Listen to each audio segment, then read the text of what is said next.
പദവിയാണോ മനുഷ്യരെ ഈ ലോകത്ത് അല്ലാഹുവിന്റെ ഏറ്റവും വലിയ അനുഗ്രഹം?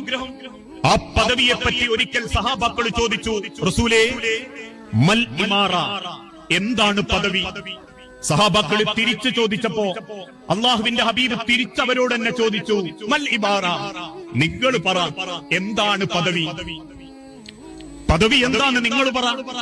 സഹാബത്ത് തിരിച്ചു പറഞ്ഞു, അല്ലാഹു വറസൂലുഹു അഅലം, ഞങ്ങൾക്കറിയില്ല നബിയെ, അത് നിങ്ങൾക്ക് മാത്രമേ അറിയൂ.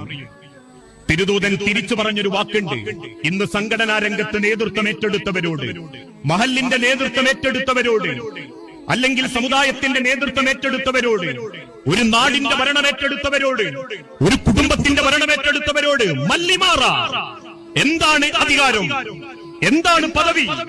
തിരുദൂതൻ തിരിച്ചു വിളിച്ചു പറഞ്ഞു, അവ്വലുഹാ നിദാമത്തുൻ, അതൊരു ഖേദമാണ് മനുഷ്യരെ. പദവി ഒരു ഖേദമാണ്. നാട്ടുകാർ പലരും കൂട്ടം കൂടി നിങ്ങളെ പ്രസിഡന്റ് സ്ഥാനത്തേക്ക് ആനയിച്ചിട്ടുണ്ടെങ്കിൽ നാളെ പറഞ്ഞ നാട്ടുകാരെല്ലാം നാഥന്റെ മുൻപിൽ വിചാരണയില്ലാതെ നിൽക്കുമ്പോൾ ആ ഉമ്മത്തിന്റെ മുൻപിൽ നിങ്ങളെ നിർത്തുന്ന ഖേദമാണ് പദവി. നിങ്ങളെ ഖേദിക്കാൻ വേണ്ടി ജനങ്ങൾ തലയിൽ വെച്ചു തന്നൊരു മുൾക്കിരീടമാണ് പദവി, അധികാരം, സ്ഥാനം. ആ അധികാരത്തിന് വേണ്ടിയാ പലരും ഓടുന്നത്, അധികാരത്തിന് വേണ്ടിയാ മനുഷ്യ സമുദായത്തെ വെട്ടിമുറിക്കുന്നത്, പദവികൾക്ക് വേണ്ടിയാ മുസ്ലിം ഉമ്മത്തിന് കുരുതി കൊടുക്കുന്നത്, പദവികളും പദവികളുടെ സ്ഥാനങ്ങൾക്കും വേണ്ടിയാ പടച്ച റബ്ബ് കൂട്ടിപ്പിടിച്ച ഐക്യത്തെ പോലും പലരും തകർക്കാൻ കണ്ടുകൊണ്ടിരിക്കുന്ന കാര്യം.